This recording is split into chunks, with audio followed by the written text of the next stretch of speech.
This isn't a complete finished prosthesis. Michael Leoncio is a former Navy corpsman.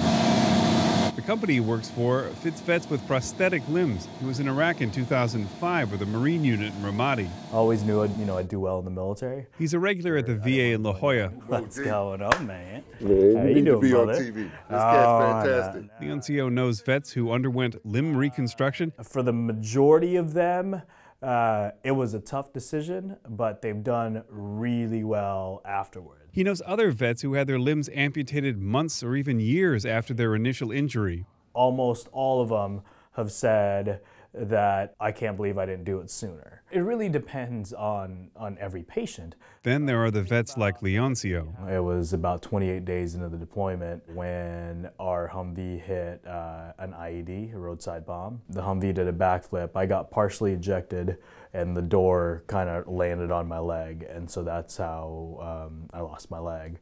When Leoncio woke up in the hospital, his leg was gone. The VA and the Naval Health Research Center are collaborating on a long-term study of wartime amputees. This is our swim flume. Michael Gallardo directs the research operations for the Navy in San Diego.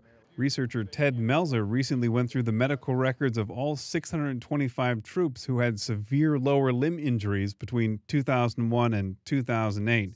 The group who seemed to have the best outcome? Some of the old Vietnam vets, man, they get intense. Those like Leoncio, who had their leg amputated right away. They had lower rates of PTSD, lower rates of infection. Researchers found that those who had their leg amputated immediately had fewer complications, both physically and mentally.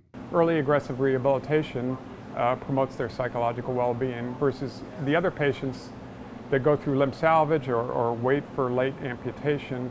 That's a prolonged process. They have to go through many surgeries. Their outcome is uncertain. One surprising finding, all amputees had relatively high levels of PTSD. Everyone has their moments. Everyone has their days. And that it didn't begin to show up until at least a year after the actual trauma. I can't see anyone going through this and not have a difficult time with it. The data from this study will be folded into the Wounded Warrior Recovery Project, which is following the lives of more than 5,000 veterans who were wounded in Iraq and Afghanistan. What we'll end up actually being able to accomplish is to identify those particular programs, projects, treatments, and rehabilitation programs that actually move the quality of life meter. Data on amputees has never been gathered at this scale.